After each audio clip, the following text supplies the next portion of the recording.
morning, everyone. My name is Ms. McClendon. I am the founder of the Zali McClendon Memorial Foundation. I run a foundation that focuses on students in the high school level. I do domestic violence prevention, self-esteem workshops, and a variety of other issues that affect teenagers. Today, they're going to do an open forum on issues that they pick. One of the issues that they picked for today is violence. Last summer, 2015, was one of the most violent summers in Cleveland since the early 90s. A total of 118 homicides have been reported, and 16% increase from 2014 summer. They gave a variety of reasons why they feel like the violence in Cleveland is going up, and one of the issues that was given was absent fathers in the home, which is actually one of the largest problems in the African American community, especially since welfare reform. I'm gonna let the students introduce themselves, and then I'm gonna let them speak on the issue. I'm gonna start down here to my right, and we're gonna move to my left. My name is Denaja Smith. My name is Jerome Krug. My name is Tyree Stubbs. Jerome, how do you feel about absent fathers in the home? I feel like it's an effect on the youth because my experience is, because my father haven't, like, he's around, but he haven't been in the household, so it was just me and my mom, my brother and sister. And it was kind of terrible because she started having, like, a couple of boyfriends that started trying to play the father figure too rough with us and started bringing alcohol in the house, drugs in the house. So I started arguing with my mom a lot because I ain't want that around my brother and sister. And then when she wouldn't listen to me because I guess she was lonely, but still it was only right for us. So that's what made me act out violent. I started fighting all the dudes she brought in the house. I started getting like police called on me. I got kicked out a couple times, stuff like that. So yeah, I do think it's a fake when the father not growing up in the household. So with any of that, so that caused you a lot of issues within the judicial system. How did that affect you? A lot, because she started making me feel like a criminal when she started calling like the police a lot. And then I started feeling neglected by her because she my mom, and I felt like she was shooting people over me. So that's how it affected me. So you feel like that because of that issue that goes on, probably not in your household, but it's probably a prevalent issue throughout the community, do you feel like that is the cause of what leads young black males to act out? Yeah, I think it is. Because if a father was nice, that could be like a man talk. He can instead of because women is like emotional creatures, so if a son was the only be raised by his mom, he'd act out more emotionally than being taught by a man, so yeah, I think that. What year were you born in? 98. 98. Okay, so another one of our statistics is that black males born in 1991 or after have a 29% increase of spending time in prison at some point in his life.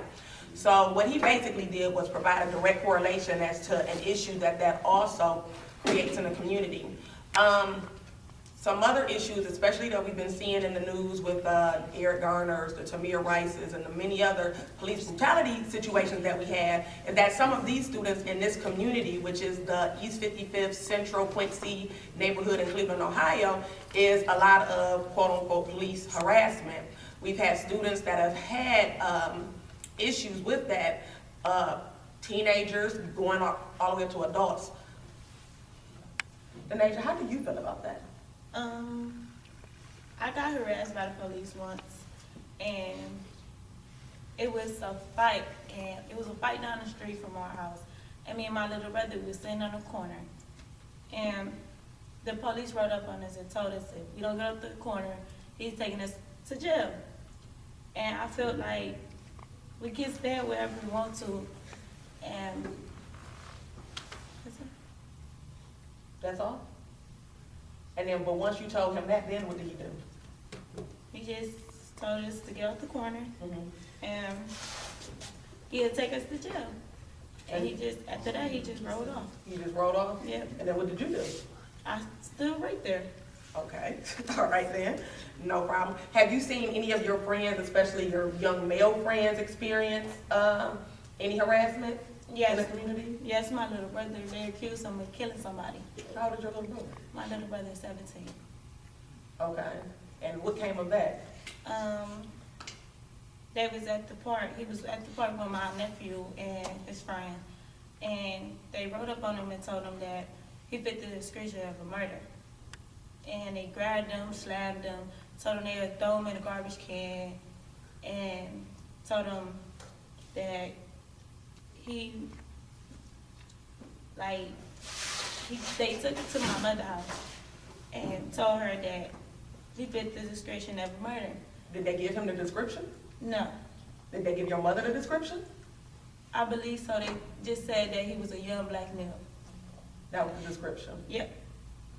So, several of our statistics that the students researched and they came up with, 1 out of 9 African American men will be incarcerated between the ages of 20 and 34. Black males ages 30 to 34 have the highest incarceration rate of any race or gender age group combination in America. In 2014, 6% of all black males ages 30 to 39 were in prison compared to 2% Hispanic and 1% of the white males in the same age group.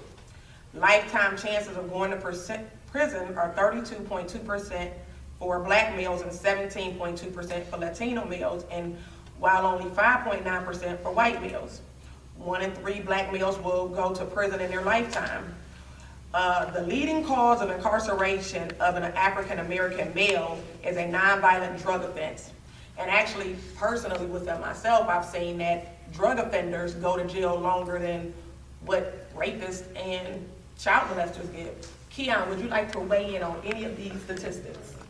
I think it's imperative and essential that this continuous cycle cease, or it'll continue of the African American history of America. Okay.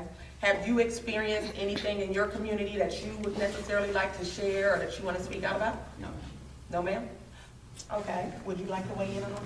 So, we have 2 other groups that are going to come up and speak on some other issues that the students came up with themselves. So, this group is going to leave and go back into the audience, and then we're going to bring another group up. And then at the end of all of our panels, we're going to give the whole class a chance to chime in on all of the issues that we have discussed today. Okay, so we're back with our next group. This group will focus on lunch conditions and programming within the school.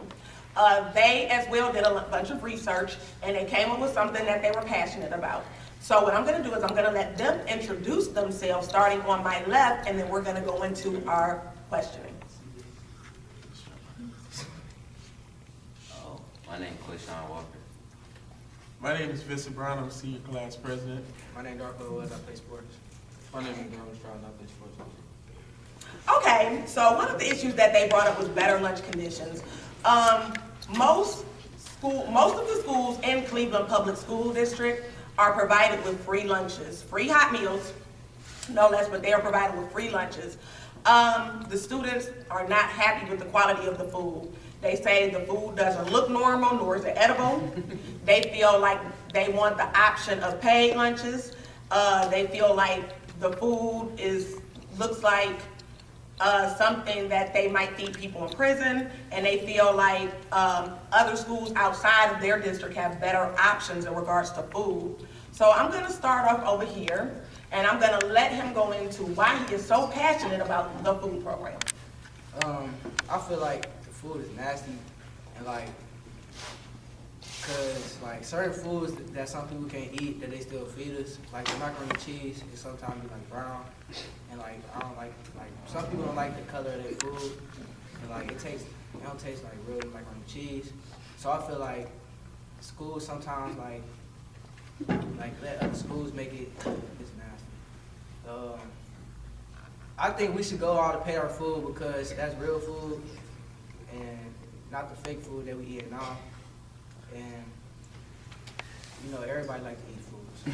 So with that being said, then someone might say that because the food is free, you really shouldn't be complaining. How do you take? I feel like the food is free because it's nasty. If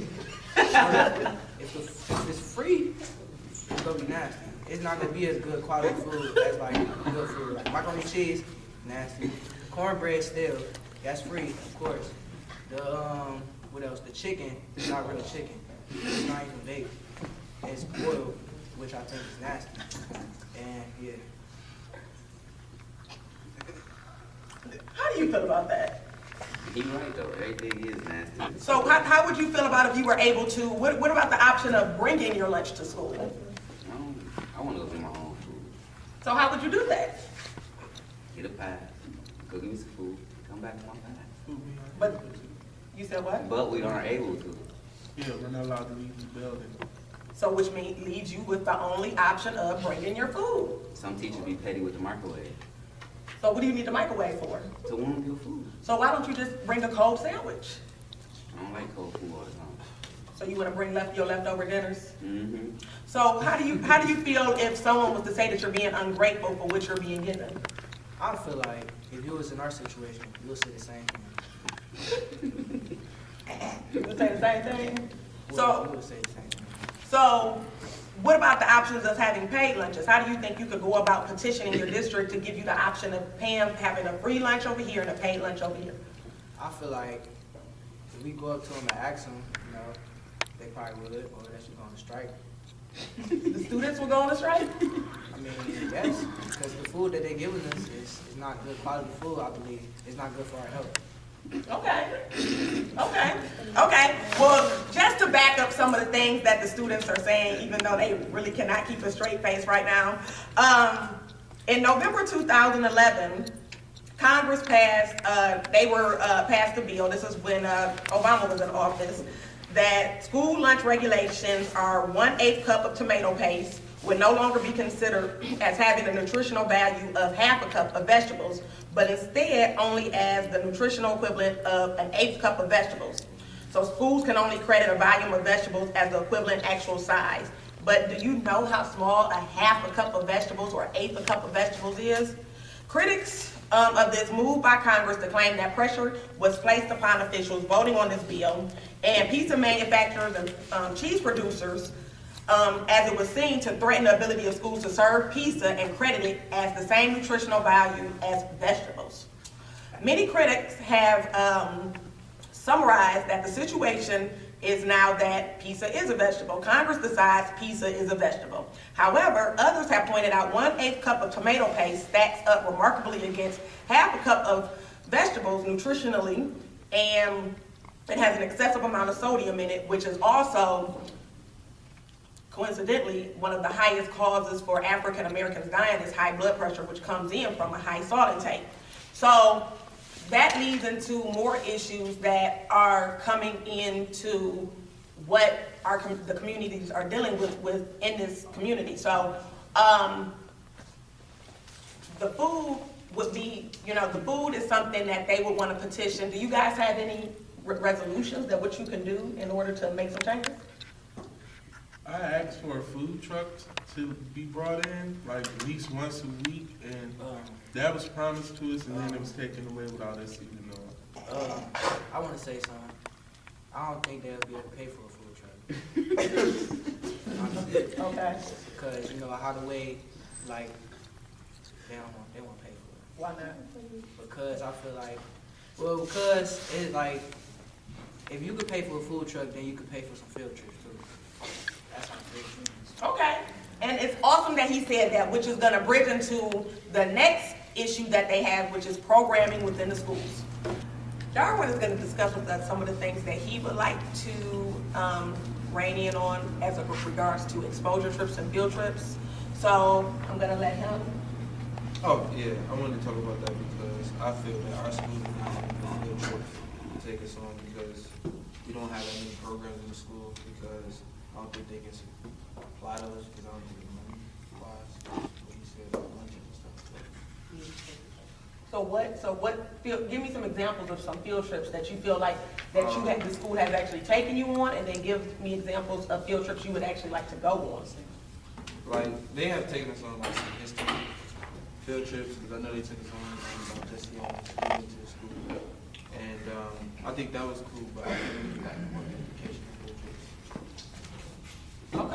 Okay, so give me some examples of what would be educational. Like, we got a horticulture class. I think we should take more field trips for that. I know they have a wood shop class with technology. They build like Legos and stuff. So I think more field trips for that would be cool. Okay, okay. Anything in regards to, I heard you say field trips and more exposure trips. Anything in regards to like colleges or like that? No, because I think they take us on enough college trips. Mr. Bond doesn't get back to doing that. Okay. So, And do you think I also know that within the school, certain classes get to go on certain trips. Do you think it's also a matter of the selection that students pick for their classes to go on trips? no, because I don't think they get to pick their classes. Oh, I think they got to pick, if they got to pick their classes, I mean, they would be able to do it. okay, okay. Vincent, did you want to elaborate on that? Yeah, As far as programming? maybe, like he said, we don't have enough classes to choose from. So maybe if we had more classes that deal with different things, like some more diverse classes, we could use those classes to go out and then be exposed to different things instead of being used to the same culinary arts, ROTC, choir and band, programs that people really don't want to be in. Okay, okay. Well, you brought up earlier about some of the other programs that you want. Do you have any more like specific programs that you're thinking about? So as it's supposed to be a technical school, that's why it's East Technical High School. So maybe we should bring back some of the shop programs like auto shop, wood shop, maybe some cosmetology classes for the females, so they have something to do. Business programs, because we got a lot of young people who have business like mine, but don't have anywhere to place that in the streets. Interesting. So if you were to get a program here that focused on business or helping you become an entrepreneur or helping you focus on skills that would specifically help you in becoming a better individual in society after you graduate, how many students within the building do you think would take advantage of that? I think most students would jump on it because it's something different to do. It's a new program for them to do. Just like our agricultural program, once that program came in, a lot of students filtered into it because it was something new, and they liked it because it was hands-on. If we got hands-on programs, we got students who might come to school more often because they got something that they like doing. And that means more students coming to school, more students, if they're coming to school, then they're doing their work and trying to do something. So we got graduation rates going up and attendance rates going up. So what about college readiness? As far as being prepared for college, I don't really think we're that prepared for college as other schools in our school district. Maybe if we had some programs that start off in the 9th grade, like ACT prep programs, SAT programs, and just college readiness programs where you didn't need a certain GPA to get into it or a certain score, like if there's no criteria to fit into it. If we had some of those programs, maybe we would have more kids ready to graduate from high school instead of taking 2 more years of high school because they're not ready to leave. We would have more kids ready to go to college and ready to graduate from college. Okay, so I'm actually speaking to the whole panel when I ask this question. So you can kind of like raise your hand and I'll point to you for you guys. What do you think you can do as a group? What are your solutions? Like you have posed all of these issues that you have with the school. How do you feel like you can rally together as a group to help protest to your administration to bring forth everything that you're talking about? Yes.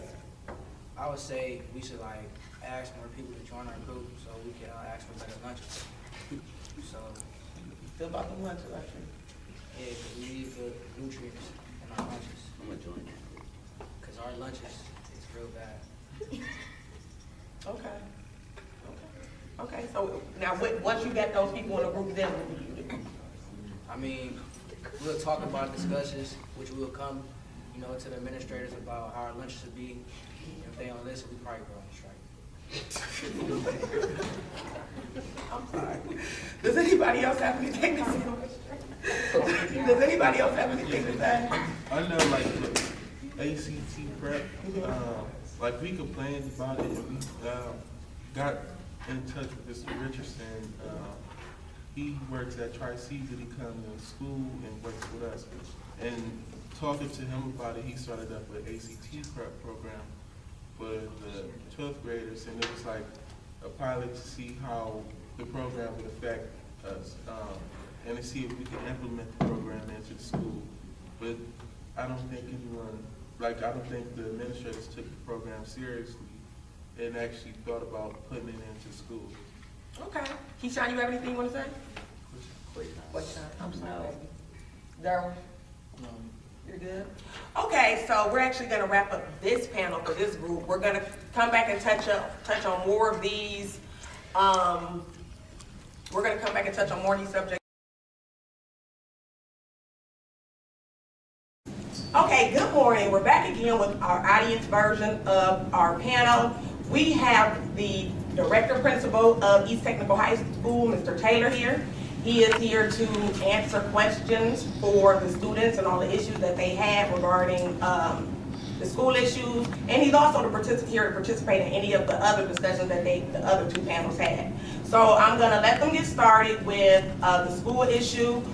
Vincent, our school council president, he'll get started posing the questions, as well as the other students that were on the panel. Good morning. We're back again with our fourth part of the panel. This is the audience section. We have Mr. Taylor here, the directing principal at East Technical High School, who will be answering all questions and grievances that the students mentioned in their panels. So I'm going to turn it over to Mr. Taylor and Ms. Essence right here, who are going to get started with our panels, and the students are going to bring forth any issue they have to Mr. Taylor. Take it away. So based on what we talked about yesterday, we talked about being judged where we come from. What are some of the obstacles that you faced? Growing up in this community. So the first thing is, if you know the history of East Tech, when I came to this community, one of the things was there was a ratio count, and let me explain what the ratio count is. Back when I came out, they said that basically 1 out of every 10 students out of East Tech would actually graduate. And from that 1 out of 10, none of us would actually go on to college and actually graduate from college based on where we're from. So obviously I'm one of the ones that made it out. So the things that I faced obviously was coming from an all-black community and then transitioning to the mainstream America. The first obstacle I had to deal with is actually how to deal or learn how to deal with mainstream America. Because I pretty much came from a predominantly African American school, and I had to transition to work with people of an ethnicity. The other thing I had to overcome was the way that I present myself, actually in regards to the way that I dress, as well as the way that I talk. Because I don't know if you have noticed, but when you come from a certain part of Cleveland or even other parts of the country, there's a certain dialect that you have. For Cleveland, it's almost like a southern draw that you have to learn how to articulate yourself better. So that was one of the things. And the other thing is, coming up in this community, you don't have a lot of means. So there's a certain way that we dress that make us feel comfortable. In my day, it was blue jeans and maybe a polo shirt. But as you transition into becoming an adult, you have to change how you dress. So I transitioned from blue jeans and a polo shirt to maybe blue jeans and a button down, then a pair of slacks and a button down, then a suit, then a suit and a tie, then a suit and a bow tie. So as you progress in becoming an adult, you're going to change a lot of those things. Do you think father assets play a big role in Black lives? Oh, without a doubt. As a matter of fact, not to plug myself, I'm actually working on my doctoral dissertation right now. And my doctoral dissertation has to do with father-in-law. And growing up as a young African-American male in the urban city without a father, it definitely plays a great part. I personally think that a lot of times, as males and females in urban environment, you need that strong male hand. You also need that strong male guidance to assist you with making the right decisions as you progress into becoming an adult. How do you think you can overcome the obstacles that we face being young Black teenagers? So first of all, the number one thing is obviously education. Because without that education, you don't know what you're going to be up against. You need to find out as much as you possibly can about, first of all, the environment that you're going to work in, as well as the obstacles that's going to be in your way, and learn how to overcome those obstacles. In addition to that, you need a strong support network. That's one of the things I know that we're attempting to work with you guys on, is developing that strong support network. Because these are people that have already experienced some of the things that you're going through, so you can go to them for advice on how to make the right decisions. So those are just a couple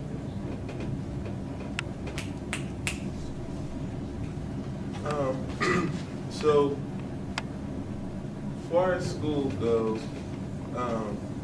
what programs do you think help us deal with, getting away from the violence in our community? What programs? So really, there's a lot of programs out there that can assist you. One in particular, I really can't say. I have an advisory group, 11th graders, of all African American males. What I did was I brought in a group called the 100 Black Men in Cleveland, and they presented to my students how they were supposed to present themselves in the event that they're stopped by the police. So again, back to what I said a couple minutes ago, is education. You have to familiarize yourself with the aspects of what you're dealing with on an everyday basis. And then as an individual, you have to take those steps to better prepare yourself. So if you're put in those situations, like finding a situation or being stopped by the police, you have to know how to conduct yourself in those situations. Unfortunately, in a violent situation, there's only one way to conduct yourself, and that's to defend yourself. But the educational piece that I'm speaking of is how you educate yourself so that you won't put yourself in those situations. So we had a discussion about school lunch and all of that. So what do you think could be like, okay, so like out in other schools, they have like different choices, like healthy choices, some like better than the rest. How do you think like we could have that, like make those? So in regards to lunches, I have no say over lunch because I take a department from downtown that comes up with the menu that has the nutritional aspects of your meals every day. What I would propose is through me, if that is a true concern of the student body, is for me to set up a meeting with the powers that be to make those decisions. And then you guys, what's your opinion? I would advise you, if you come to me to set up that meeting, have your ducks in a row. So make sure you have on paper, if you will, the things that you will want to discuss. Also have recommendations on how you think you can make things better for these things. I want to know is why we can't go out and get our own food. Why you cannot go out and get your own food. Okay. So East Tech is what we call a closed campus. What a closed campus means is that lunch is provided. And let me be transparent. One of the reasons why we do not allow you to go out is because you may not come back. I'm just being honest and transparent. I'm not opposed to the idea, but as a student body, you have to show me that you are mature enough to have an open campus. So for you guys are seniors, so you're going out. So for our juniors that's going to be seniors next year, I don't have a problem with them presenting to me an idea of how they can have an open campus. But the thing is, it's a trust issue. If I say, hypothetically, that I agree with the seniors, all the seniors can have an open campus in regards to lunch. So from hypothetically from 11:45 to 12:25, you're allowed to go to lunch. But I expect you to be back for class by 12:25. And if students are not back to class by 12:25, then that kind of negates what we want to do, right? So it's really a trust thing. Then the other piece of that is, if we're isolating that just for seniors, then I have to worry about the freshmen, sophomores, and juniors, because they're going to say, well, it's unfair that the seniors can do it, but we can't. And even if I explain that, well, that's a senior privilege, the freshmen, sophomores, and juniors still going to say it's unfair. Yes, ma'am. So, like you were saying, you had to earn that trust. Why didn't you give us the chance to to? Actually, I did. I met with their senior class advisors. What they proposed to me was they wanted to have one day a week where we would have a food truck come. So I had Ms. Williams, our dean of engagement, check into the food truck because your senior class president brought to me that there's other schools that were doing it. And what I explained to your senior class president, at the time, we had 400 students. Now, that's 400 students at an entire school. At the same token, we had 85 seniors. In order for this food truck to come out and serve lunch, obviously they're in the business to make money. You go to these other schools that have 1,000 students, obviously they're going to make more money. They're not going to give up the opportunity to make money at another school to come here and serve as possibly 45 to 50 students. So that was the holdup, because we did have the conversation, but again, it was about money.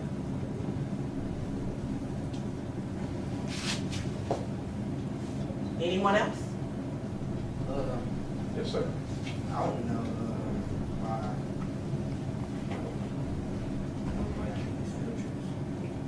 Actually, I disagree.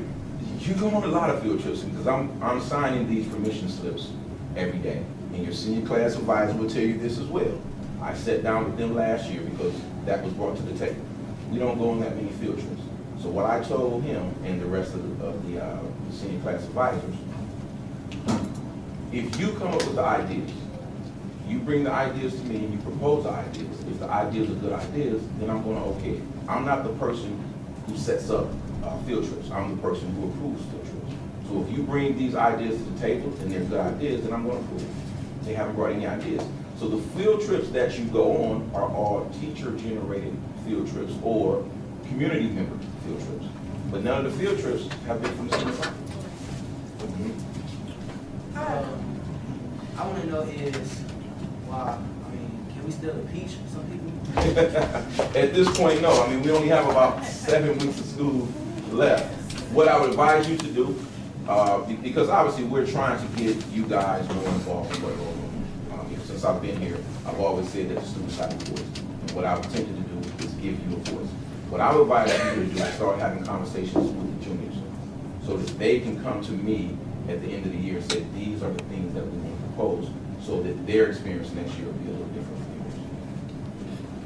Okay, I got a question on the dress code. Okay. Why we wasn't able to wear any kind of shirt? Okay, all right. So I had a conversation earlier about trust. So last year seniors came to me with a proposal. Their proposal was that they wanted to wear any color, either polo or dress down shirt, to symbolize that they were seniors. I said, I don't have a problem with that. So freshmen, sophomore, and juniors obviously have to wear dress code. What happened was, the only people, the agreement that I made with them was that if you were on track for graduation, and at the time I gave them a definition of what on track meant. Hypothetically, I'm going to say that on track meant that you had at least 18 credits. I want to say at least 18 credits. So if you had at least 18 credits, then you would qualify. We had a list of who those students were, and that list was presented at the door every day. So when you walked in, we would check you off. What happened was that the students that were not on track took the liberty to partake, which means that now you've lost my trust because I instilled in the people that was actually doing it correctly that you could do it correctly, and then that you could also kind of shepherd your other seniors. So that's why you didn't have that opportunity this year. And I know that your senior class president came to me and said it was unfair, but basically I learned from my mistakes, so I took my foot to happen this year. Yes, sir. So, my role got none there. Okay, again, and these are all conversations that I have with your senior class advisors. I always tell them, come to me with a proposal. If you come to me with an idea of what you want to do, and it's a good idea, then I'm going back. Again, no ideas is no. I feel like some of the, I feel like I should have been president because I was It's not your fault. Yeah, It's not your fault. It's our fault because we know we should have ran for president. I should have wrote the page. Oh, yeah. Yeah, but I blame it all on the president and the supervisor. Well, okay, so let me defend your president. You can't blame it all on the president. Because first of all, you as a student body voted those officers in. So you can't blame it on him, you can blame it on the officers as well, because they were in those meetings, they had an opportunity to voice their opinion. But then at the same token, what I used to tell them is that they should be meeting with you guys, getting information from you guys so that they can bring it to me. Yes, sir. Keyshawn first, then you. I feel like that y'all did us unfair because our senior advisor, right, send them on Right. they not the best. But see, it's not that we, It's like y'all just like. but it's not that we did you a disservice. You did yourself a disservice because you voted these people. We had nothing to do with the vote. I feel like them as a senior president, officer, they should, what they could do is come to us as students, because we have voices too. They should come to us like with lists of things that they want us to do. They don't do those things. They don't come to us at all. They have their meetings by themselves and things what's best for us that we want to do. But they never come to us and ask if we wanted to do such and such or go to this place. They never do opportunities out there for us. So how is we supposed to, Okay, have a voice? so let me assist you with that. Just like you're saying something to me now, you say something to them. You should have been saying something back in October when you guys wanted to do things. Because you would stop me in the hallway and say, hey, I want to do this, I want to do this. And the first thing I would say is, see your senior class officers. So if you're not going to them, pulling their coattails saying this is what we want to do, then it's not going to be in front of you. Ferris is next. Ferris is next. I can say, like, it's not just like Vincent's fault, it's the other students. Like, because this time when I talked to Vincent and we went to go talk to like Ms. Danielle together, and Ms. Danielle would be like, get the rest of the student advisor, but the rest of the student advisor would be like, no, we don't want to do it. So if the student advisor don't want to do it, they're not gonna care what we want to do because it's not getting through to the student advisor. All right, The I'm student gonna give you- advisor only talks to themselves, they don't talk to them. Not to cut you out, I'm gonna give you an example of how easy this can be done. And I did this probably about a month ago, when we made the decision on either going to Sky Zone or having laser tag. What I did was I went to the 9th and 10th graders, the 11th and 12th graders, while all you guys were in the cafeteria. And all I said was one simple question. I said, if you had a choice of going to Sky Zone or to play laser tag, what you want to do? And the majority of you said Sky Zone. So that's why we went to Sky Zone. And that was just me doing just a quick poll. It was nothing written down. It's just me coming to students and asking questions. That's the same thing that they can do. That's the same thing. And the reason why I did that was to show them this is how easy it can be done. Because when you guys are at lunch, that's your social time. That's the opportunity for them to have these conversations with you. That's why I have these conversations with you during that time. Because I know you're going to be honest. There's no stress on you because we're not looking at academics. So, Mr. Taylor, let me give you an honest answer of what we want to do. So that's why we went to Sky Zone. Go. Like, they don't call for no bids and none, like, they don't try to talk for anything, like, they gonna be the president of the, senior stuff, you gotta at least call for a senior meeting or something, so.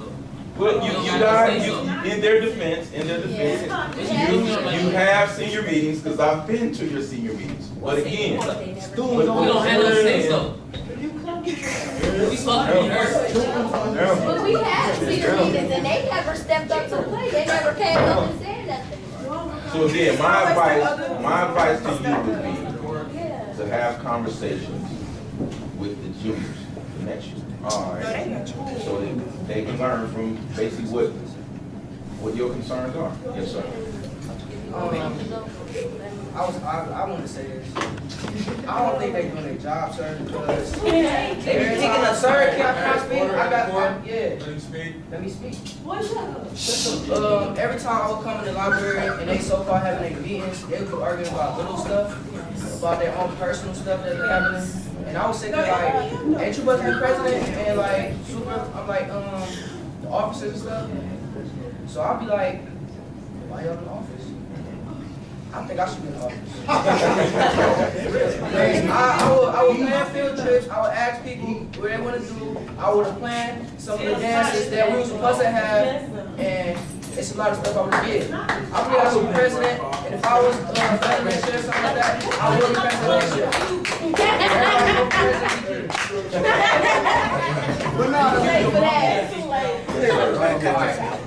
But when you say try to set up stuff, they don't listen to that little room they be in. They be acting corny like, oh, y'all not no senior advice. They don't be missing them. It don't be missing. They be like, yeah, we can't come here for no senior advice. Every time we try to sit them, they don't listen to Oh that. my gosh, let me get out. They always argue about their personal issues. Right, Let me- they let me would argue take- about personal stuff. Let Mr. Taylor say Ms. something. Norford. No, I'm just taking I that. kinda in. wanna, switch to change the subject Okay, to academics. okay, go ahead.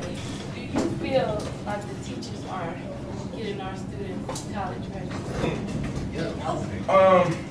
According to the data, let me explain what I mean by according to the data. When we meet with you guys, once a month or every other month, we always discuss the trends in the school. So let me explain to you what I mean by that. The trends in the school is like our passage rate of classes. So last marking period, 93% of our students passed the classes. So what that tells me is that we are preparing you for college because the curriculum is based on preparing you for college. But my question to you, or actually my comment, additional comment to you is, if you feel that what the teachers are doing in the classroom isn't preparing you, then you need to let us know so we can make changes. Do you feel that you're prepared for college? Honestly. Okay, so that's a conversation that we can have sideline. Some of these new teachers in here, I feel like they're not like getting us ready. So in 7th period, I have the English class with Mr. Okay, so I had an English class, and I feel like all we talk about is, I feel like we being, as Black people, all we talk about in that class is like Negroes and racism. It's English. We're not really learning nothing about writing essays or nothing like that. I feel like we just. All right, so to answer that question, so obviously there's a curriculum and what we call a scope and sequence that they have to follow. Scope and sequence is a yearly guide for what's to be taught in certain subjects. So what I would do as a student is have a conversation with that teacher. Do you mind if I see the scope and sequence? So you can show me what we're supposed to be learning hypothetically, the first half of the fourth quarter, because that's how it's broken down. It's broken down in semesters and quarters, and it shows exactly what is supposed to be taught during that time in each one of the courses. So that's the question that you can ask. They should be willing to show you that information. We've been learning the same thing all year about racism all year, all through the quarters and semesters. We've learned about women, like judging women, stuff like that, but it's only been those two subjects. It's I never remember been, coming in with yeah, judging women. it's never been a subject that like brings us higher to like college stuff. Like I feel like in that class I'm not going to be prepared for college. And then again, that's a conversation that you can have sidebar, just one-on-one with the teacher. You don't want to say these things in front of the entire class. I have. One-on-one Okay, conversation. today we are here to wrap up this whole project that we have done. Again, my name is Tiger McClendon with the Zali McClendon Memorial Foundation, and this is Jacqueline Black, the instructor at East Technical High School, whose classroom I come into to work with the kids. This has been a very inspiring project for the students. They were able to do something where they were able to get their feelings out about how they feel about certain things.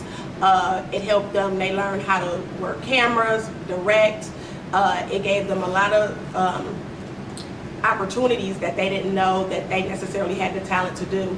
I wanted to just wrap this up and also let their instructor speak on how she feels like it affected her class. Well, I have seniors. The class was senior seminar. And I had a group of students who always had something to say in class, but really needed a forum which they can really speak about the social issues that were affecting them. So they got together and they came up with 3 topics that they wanted to talk about. They had to develop questions and they had to do some research. I was very, honestly, shocked and surprised when we went to go film because they just cooperatively fell into groups without really without not a lot of direction from the adults in the room that really gave them a chance to reflect upon some things. So when I moved into a different topic, we were able, so this allowed the students to be able to take a lot of what was going on in their personal lives and have a forum to discuss it. So I was really pleased with the effort and the cooperation that they put into researching and developing their topics and actually filming it. They were so excited this was going to be a podcast and kept asking, who's going to be able to see us? Are they going to be able to make comments back to us? So we are hoping to make this an extension of what we do in senior seminar for the years to come. Hopefully Ms. McClendon will still want to be a part of our classroom next year. This was a trial run for us. So we saw some areas where we needed to improve. And the students saw some areas that could help us in our future endeavors. So I was really excited that my students had a chance to express themselves in a positive manner, and that social media was able to pick this up and understand that students from inner city high schools also have a voice. So, with that being said, if you guys have any comments or any topics that you may want to see us discuss, comment below. Tell us if you like what the kids said. Tell us if you like what any of the funny bloopers that we may have that come up through. We want to know everything, how you feel, so we know going forward what we need to do. We take all type of constructive criticism, but don't get ridiculous with the students. So, like I said, comment below, let us know what you feel, and thank you so much for viewing our program, and have a great day.